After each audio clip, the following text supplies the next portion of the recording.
Yo, what is up guys, it is FanFic really here, and today we are back with Avengers of Steel Chapter 12, The Prodigal Son. Last time the Clark Kent arc ended and Man of Steel began, we just met Fiora, and we're going to see how the reaction to every single one of the Avengers plays in this meeting, which by the way, spoiler alert, is very fucking cool. You ready? Let's get to it. Avengers of Steel, Chapter 12, The Prodigal Son. Hello, I'm Sub-Commander Fiora. On behalf of General Zod, I extend you his greetings. Unsure of what to answer and still very bothered with the unblinking blue eyes of the Kryptonian woman in front of him, Clark just nodded in response. Fiora didn't seem concerned by it. Instead, she just moved her eyes to look behind him and, without even bothering to say anything, walked past him. The Avengers, she stated with the same emotionless voice, watching the line they had made a few meters from the soldiers. Word of your deeds has reached beyond this planet. That's us, alright, Stark said, his helmet opening to look at her. Intergalactic heroes and all that? Stark, Steve said, before he could go off on a tangent and turn to look at Fiora. On behalf of the people of Earth, we welcome you. He stared at her eyes. As long as your intentions remain peaceful. There was almost an imperceptible smile on Fiora's lips. She didn't say anything to Steve, turning her eyes to look at Fury behind them. Are you the ranking officer here? She asked, her voice a little more forceful. Fury, stepping forward until he was together with the Avengers, answered, I am. General Zod would like this woman to accompany me. Pointing at Natasha with all her authority, there was a sudden silence on the desert, while everyone present processed what had just been said. Natasha raised a single eyebrow, but didn't bother to say anything. The rest of the people, the Avengers and the soldiers, could only look in stunned silence, as if unsure of what to do. Before Clark could even open his mouth to object, however, Clint stepped in front of her. You asked for Kal-El, he said, not even pretending to play nice. You didn't say anything about handing over one of our own. Agreeing with Clint, the Avengers also stepped forward, not blocking Natasha's view, but making their stance very clear on this matter. Fiora, barely acknowledging them, held her stare. Shall I tell the General you're unwilling to comply? She asked. I don't care what you tell him. Clint answered, short and to the point. For a moment there, Fiora just looked at him, her piercing blue eyes fixed as if in a challenge. Nobody moved, nobody said anything. But it was clear as day that no one would just surrender Natasha to her, at least not without a fight.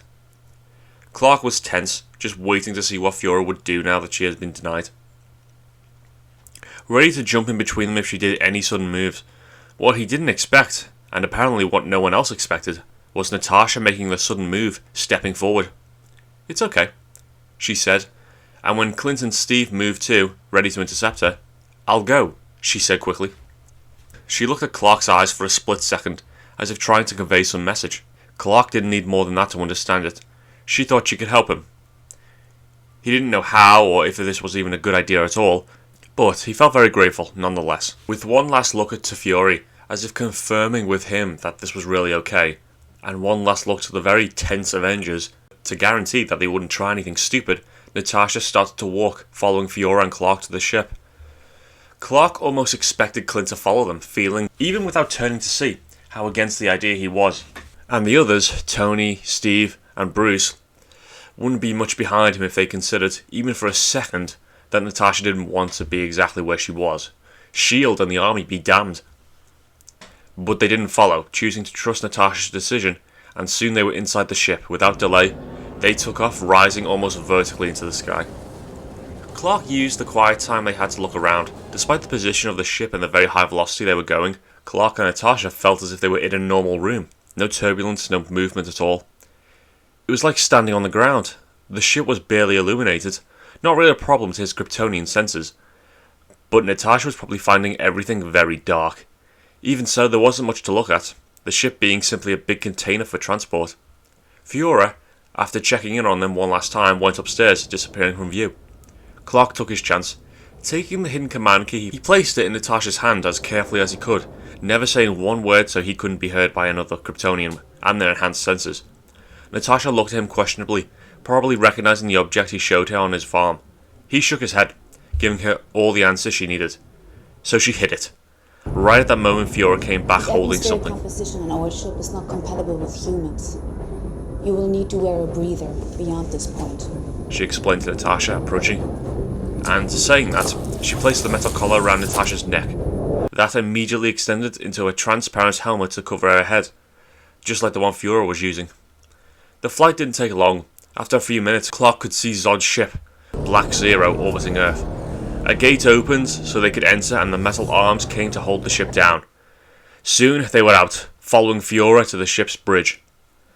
First thing Clark saw when he arrived was the ample space and the huge window, taking in its majority by the sight of Earth and the sun. Monitors of liquid Geno surrounded the place, showing all kinds of information. 11 Kryptonians were in the room, most of them wearing only a black skin suit, some with armors on top of it, all of them looking at them. Of course, standing by the window looking down at Earth was General Zod himself, the man who murdered his father, the man who was threatening his home. He tried very hard to keep his expression blank. When they arrived closer, he turned and walked to them. Kal-El, He greeted. you have no idea how long we've been searching for you. Zod was as tall as he was, with a muscled build covered by an intimidating black armor. He had a short dark hair, a goatee, and a big scar on his left side of his face. The most distinctive feature, however, was his eyes, calculating, intelligent, as if they were capable of looking at someone and see everything there was to see. His vision blurred for a second while he was looking at Zod. I take it you're Zod? The words hard to articulate for some reason. The sun glare hit his face, and instead of the usual comforting heat it was always bringing him, it made his eyes hurt. What the hell was happening to him? General Zod, our commander. Corrected Fiora, for the first time displaying some emotion as she glared at him. Zod was quick to placate her. It's all right, Fiora. We can forgive Cal any lapses in decorum. He's a stranger to our ways. This should be cause for celebration, not conflict. Clark barely understood anything he said, the world starting to spin around him, Zod's words ringing in his ears. He felt sick, or what he imagined someone sick would feel at least. Drained from energy, body aching, difficulty to breathe. The sun glare hit his eyes again, the brightness feeling like a dagger in his head. I feel strange. He said, beginning to cough. Natasha approached him, her eyes passing fast, trying to find out what was wrong with him. Suddenly, his legs couldn't support him anymore, and he stepped back, trying to regain some balance, but it was useless. He fell on his knees, and then on all fours, blood spilling from his mouth and nose on the ground. What is happening to him? He heard Natasha ask as he tried to clean the blood from his face. The blood would not stop coming out. He's rejecting our ship's atmospheric. Zod explained, a voice perfectly calm. Clark, he heard Natasha exclaim as she kneeled by his side. Everything was blurred and the sounds were barely recognizable anymore. You've spent a lifetime adapting to Earth's ecology, but you never adapted to ours. Help him, demanded Natasha. You can't. Whatever's happening to him has to run its course. His whole body was shaking now. His breath hitched, his muscles failed him, and he couldn't support himself anymore. His face hitting the ground as he fell. He could hear Natasha's voice far away as he began to drift into unconsciousness. He awoke with the feeling of grass on his face. Hello, Cal. He heard General Zod's voice calling. Or do you prefer Clark? That's the name they gave you, isn't it? Clark got up quickly, his body responding to him normally, and looked around. He wasn't in the Kryptonian ship anymore. He was at his farm, surrounded by the barn, cornfields, clothes drying, the setting sun on the horizon. Or at least what looked like his farm. He looked at Zod in front of him, clad with his black skin suit and cape, the symbol of his house on his chest. "Where are we?" he asked. Zod smiled. "Inside your mind, of course," Zod answered. He looked around. "We were an advanced people, Cal. Technology like this existed for a long time." "For what purpose?" Clark asked, buying time as he tried to understand the situation. "Sharing information and memories, training, learning. We used this to learn Earth's languages when we arrived." "That's how you're speaking English?" Clark questioned. Zod's smile widened. "We are not speaking English. We are speaking Kryptonian." Whatever Clark was going to say was stuck in his own throat. He was right. But how? "A little gift for you, Cal," Zod explained. "You still have much to learn of your own culture." He approached. "Let me show you something." And with that, the farm around them began to spin fast, the shapes and colours blaring until nothing could be seen. Then, when it stopped, it wasn't Earth around them anymore. It was Krypton. Clark could only look around, amazed, as his eyes saw his home planet for the first time. He obviously knew Krypton was a different planet, with a different atmosphere and ecology, but even then he hadn't realised just how alien everything could be. Silly of him, of course, but those were the first thoughts about Krypton as compared to Earth. The sky was deeply red because of Krypton's sun, Rao, making everything look as if the planet was under perpetual twilight. He could see 2 moons on it, a little one that seemed far away, and a closer, bigger one that was apparently broken into pieces. There were mountains everywhere he looked, covering the horizon, countless towers built on them. The very geography of the planet seemed to be artificially built, making the environment bend to their will. The city, with too many towers to see, was built on those artificially moulded mountains, cut and shaped as if they were the waves of the sea. These mountains were the base of the whole city, the buildings coming out directly from them, going as far as Clark's eyes could see. And that seemed to be just one level of the city, because under the stone waves, visible by the spaces between them, the city went on all the way to the ground, which meant that the place they were right now was built so high that the clouds were closer than the earth. "This was Kandor," said Zod, as Clark watched impressed. "Krypton's greatest city. And, by the end, our only city." He turned to Zod. "Why?" he asked. "One city for an entire planet?" "To spare resources," Zod explained, "and since the size of the population was carefully maintained, there was no need for more cities. Don't let it fool you, Kandor was very large. It housed approximately 1.4 billion people." 1.4 billion people in one city? That took Clark's breath away. That's incredible, he admitted. Zod smiled. "Krypton was a jewel in a dark universe, Cal," he said. "The pinnacle of technological advancement, the culture centre out of all intelligent life, the home of a people so great that none could ever hope to measure up to us." He turned to Clark, raising a hand to show Kandor in all its splendour to him. "And then it happened," he said. "The destruction of our world." Clark could see far in the horizon a gigantic wall of fire erupt from the earth, reaching all the way up to the sky. The entire planet shook, the very ground cracked and quaked, everything being devoured by the explosion that annihilated Krypton. Kandor, its countless towers, its stone sea, its people, all swallowed in a red inferno. Before they could think of moving, it reached them, and the fire was all Clark could see. And even if it didn't hurt him, he almost felt compelled to scream. And then it ended. Krypton, the fire, all of it was no longer there. They were now standing on the bridge of Zod's ship, Black Zero, right in front of the large window, and everything they could see were pieces of a world. "I tried to prevent this," Zod whispered after a moment, and Clark heard for the first time emotion in his voice. "I couldn't." He looked at Clark. Krypton was led by a council so set in its ways that they repeated their actions again and again to the last mistake, and called it culture, Zod said, disgust barely concealed. "I warned them what was coming. Your father warned them. Your mother warned them. We all had the necessary technology to save our race, to begin anew, to look to the stars like our ancestors had. They thought otherwise." "Why?" Clark asked, his voice low too. "Fear, stupidity, indecision. The council, with their endless debate of what we should do, led our people to ruin." "So you rebelled," Clark affirmed. Zod's expression hardened. "Yes, I led the Sword of Rao so we could try and save what we could. I did everything in my power to save our civilization and our world, and in return for my effort, I and my fellow officers were sentenced to the Phantom Zone. And then the destruction of our world freed us." Showing Clark the cryo capsules unfreezing the 11 officers of the Sword of Rao, including a duplicate Zod, just so they could see the fragments of their homeworld flying in empty space around them. "We were adrift," Zod continued, as Zod watched his memory duplicate confront a crying Fiora.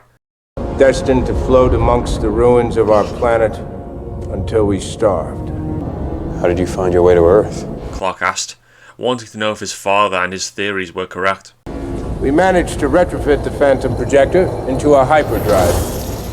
Your father made a similar modification to the craft that brought you here. And so the instrument of our damnation became our salvation. He gestured in air, the memories around them changing to show what Zod described, the modification of the Phantom Zone projector, and then Black Zero glowing blue for a moment before disappearing into nothing and reappearing somewhere else. We sought out the old colonial outposts, looking for signs of life. Zod continued, the memories changing to show a dark world full of Kryptonian skeletons and abandoned ships. But all we found was death. Cut off from Krypton, these outposts withered and died long ago. We salvaged what we could. Armor, weapons, even a world engine. Zod looked at Clark, his eyes unblinking as he stared at him. For 21 years we prepared, until finally detected the energy signature of an Infinity Stone, he said, confirming Clark's doubts, followed by the distress signal of one of our old ships. A distress signal that, soon after, was stopped, under the authority of a command key of the House of El.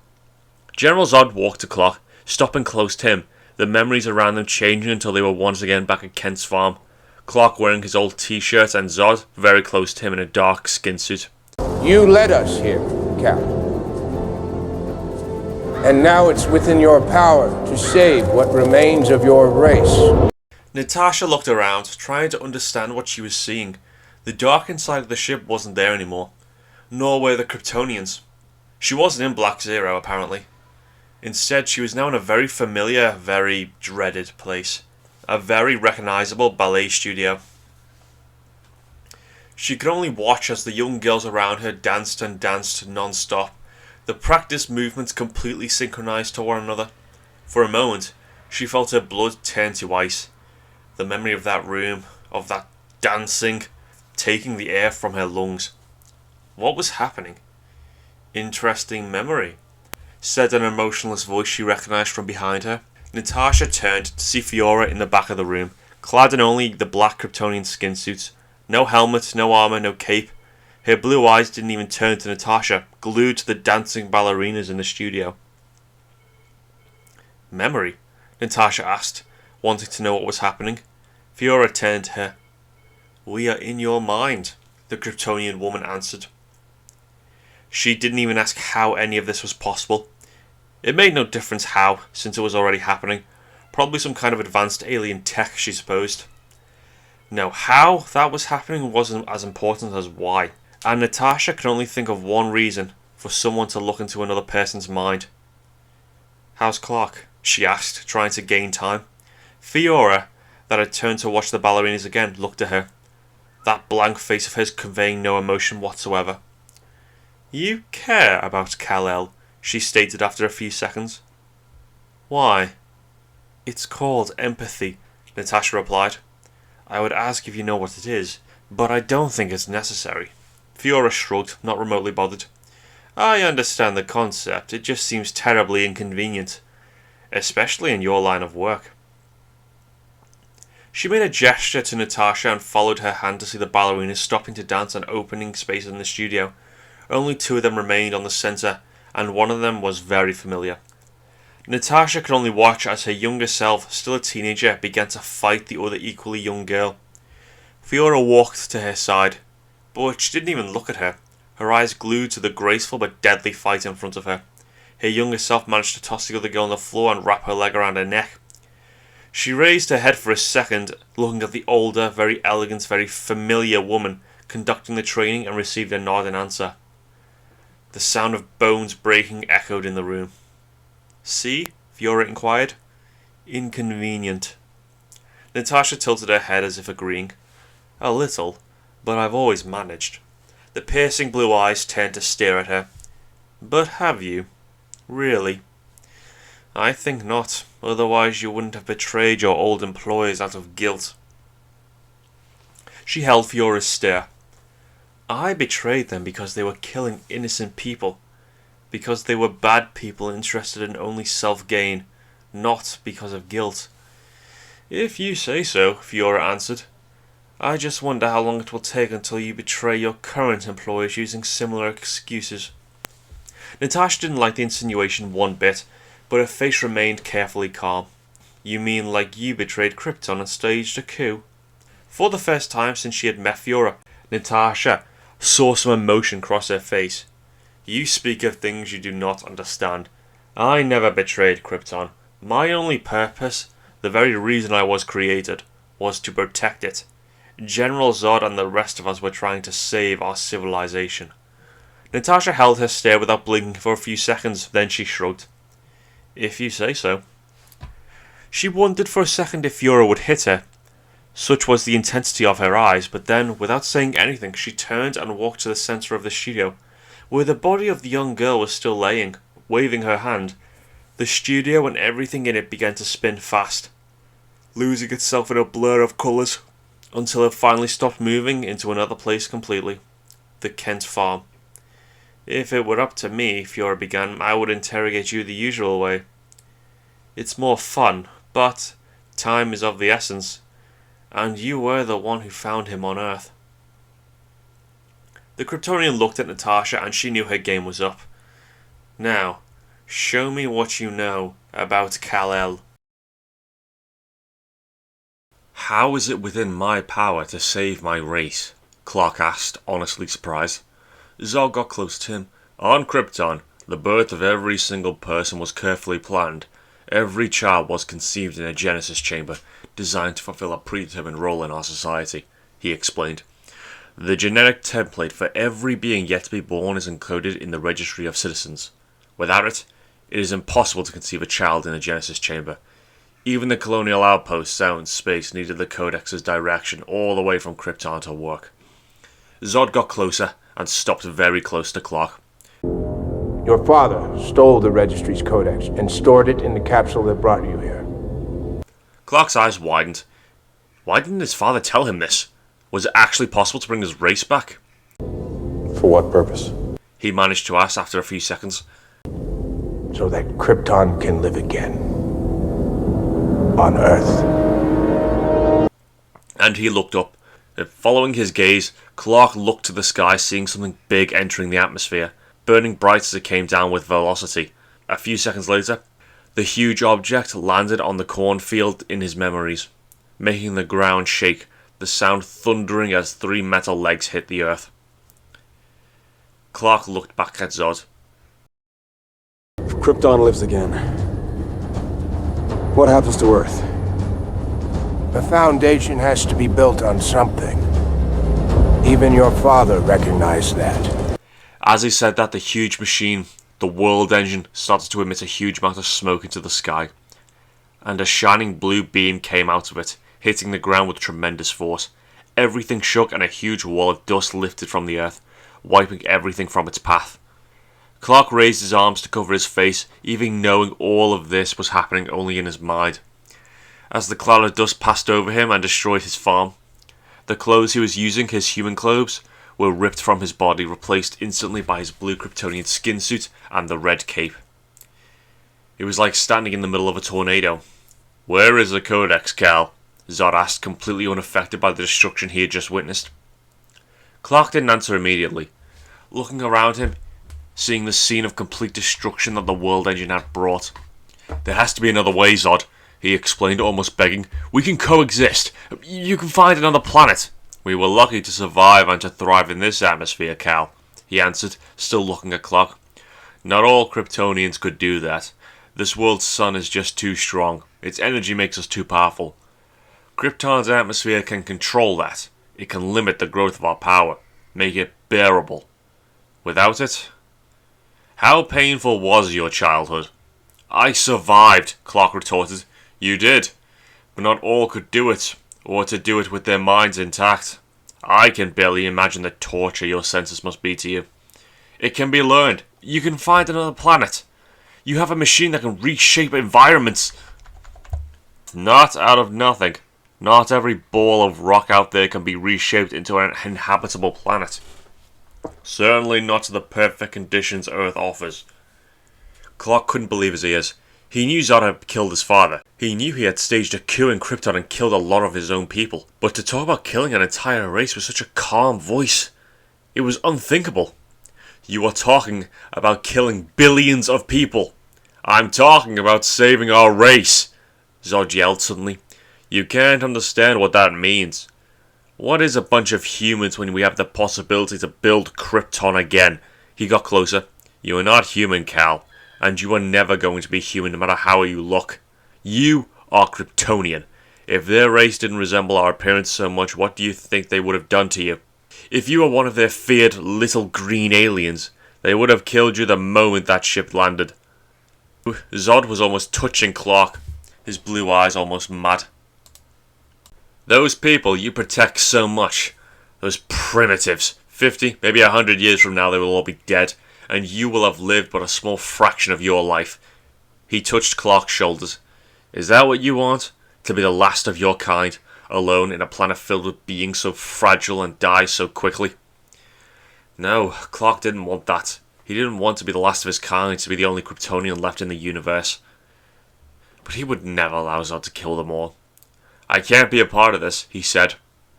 Zod's face twisted into contempt, almost disgust at his answer. He let go of his shoulders and walked back. Then what can you be a part of? Zod asked, looking at his feet. Clark looked down to see not the ground, but a sea of human skulls. Everywhere, piles upon piles of skulls covered the earth. No. His legs began to sink into them. I can't be a part of this. Then what can you be a part of? No! Stop! No! No! He awoke almost jumping, his heart beating fast. He tried to get up, but his arms were cuffed to the metal table and he just couldn't break them. Kryptonian atmosphere, he realised. And the ship could somehow filter the sun's radiation, making it impossible for him to refill his energy. Unable to get free, he looked to the side, seeing Zod looking at him. Your father acquitted himself with honor, Cal. You killed him. I did. And not a day goes by where it doesn't haunt me. But if I had to do it again, I would. I have a duty to my people. And I will not allow anyone to prevent me from carrying it out.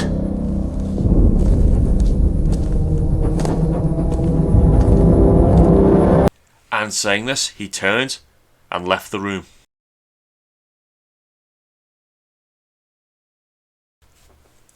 What's happening, Hill? Asked Fury, back on the helicarrier, seeing the monitors beginning to siren. The atmosphere in the command center of the helicarrier was frantic. DSP is pinging 2 bogies launching from the alien ship, Maria Hill answered. She gave the signal to the agent on the computer. Put it up.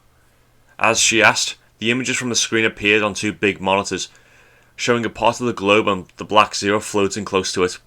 Marked in red, 2 smaller ships were flying from it, going in the planet's direction. Fury watched that with apprehension mixed with rage. Airspeed? He asked. 380 knots and entering Kansas airspace, not responding to our hails, answered Maria. Fury sighed and pressed the button, his voice coming out of the speakers on the entire helicarrier.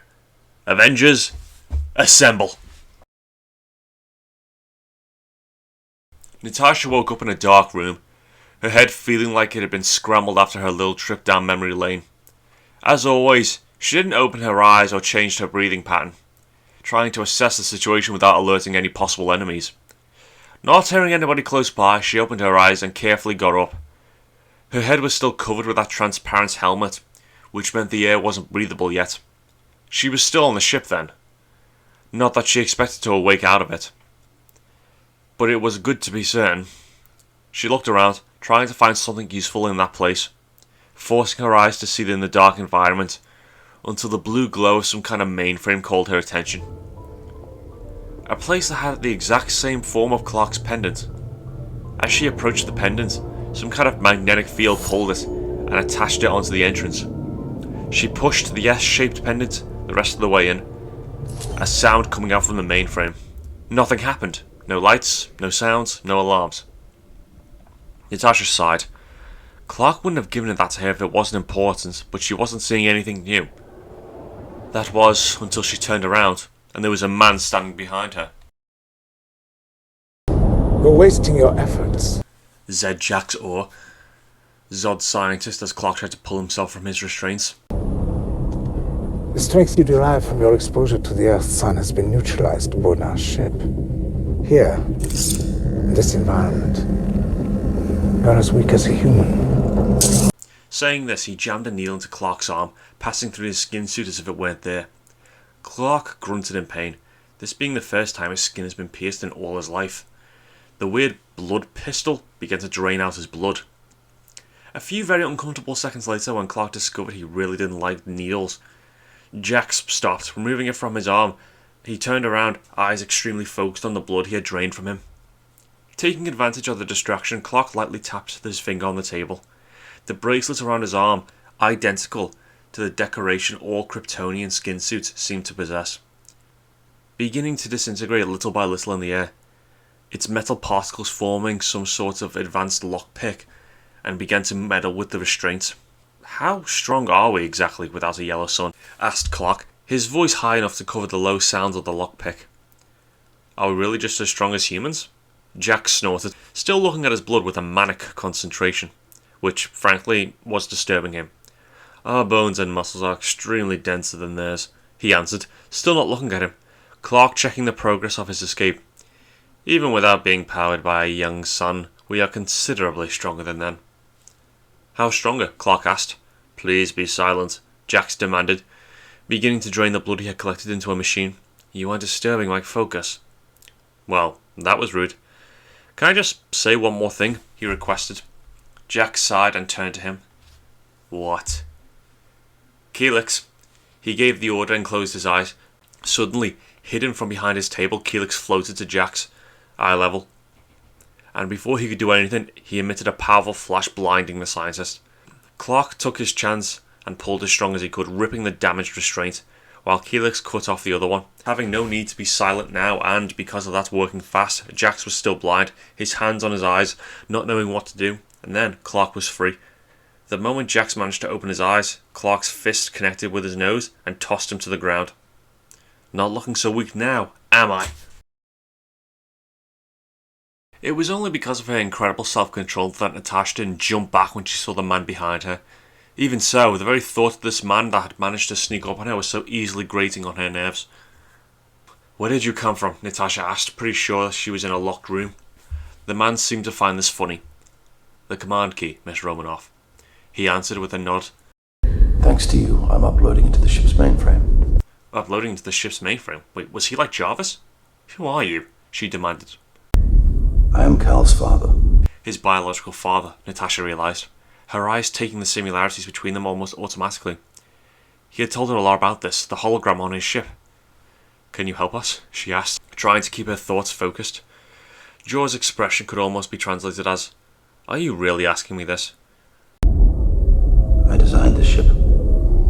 I could modify its atmospheric composition to human compatibility. We can't stop them. We can't send them back to the Phantom Zone." "How?" "I can teach you.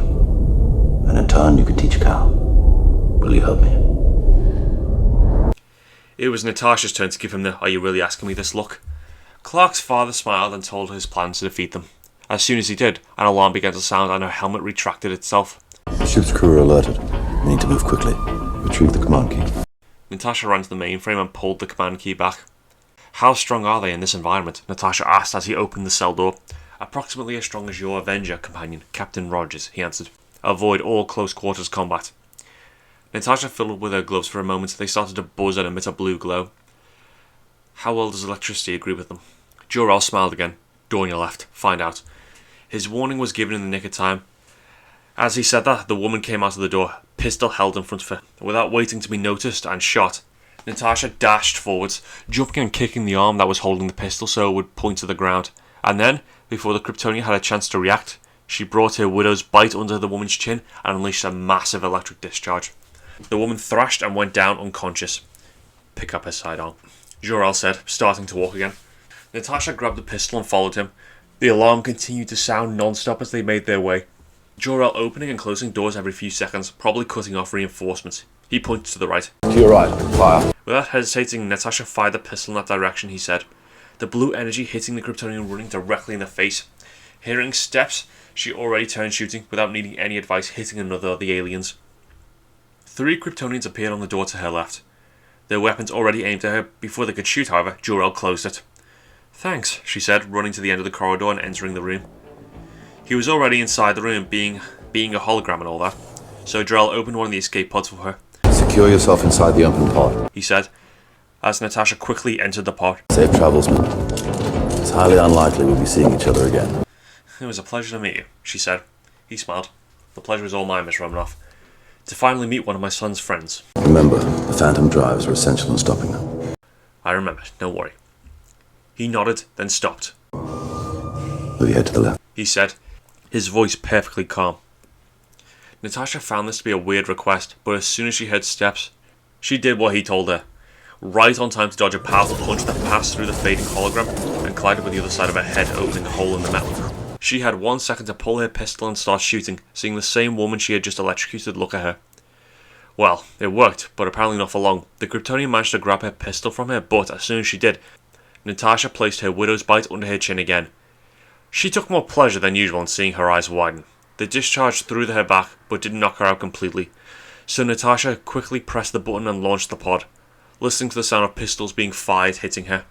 The closed pod fell down fast, being ejected from the ship at great speed, but something was wrong. The shots had damaged it. Blue sparks were everywhere, and the whole thing was shaking. That was not good. Clark didn't know exactly why the ship's alarm was sounding, but it had something to do with Earth's atmosphere being the new breathable air in here. That meant that Natasha had used the command key and his father was messing with the controls. He hoped she was okay. Seeing Jax drag himself pathetically out of the room, his nose broken and his hands grabbing his own throat because of the new air, Clark closed the door and called Keelix back to his arm, only to turn and see his father's hologram waiting for him. He looked at Jor-El, a stern expression on his face. Is it true what Zod said about the Codex? Jor-El looked at the wall by the side. Strike that panel. Clark, feeling much stronger since Krypton's air had been flushed from his body, punched the wall. The panel broke much like a piece of rock, fragments flying everywhere, instead of bending like they would expect a metal to do. The air began to be pulled out by the vacuum of space and unfiltered sunlight entered, recharging his energies. Earth was immensely blue on the horizon. Jor-El looked at him, his face serious. We wanted you to learn what it meant to be human first. So that one day, when the time was right, you could be the bridge between two peoples. Look. Clark followed his eyes, seeing the escape pod entering the atmosphere, seeming unstable and damaged. His focused eyes trying to see who was there. Natasha. You can save her, Cal. You can save all of them.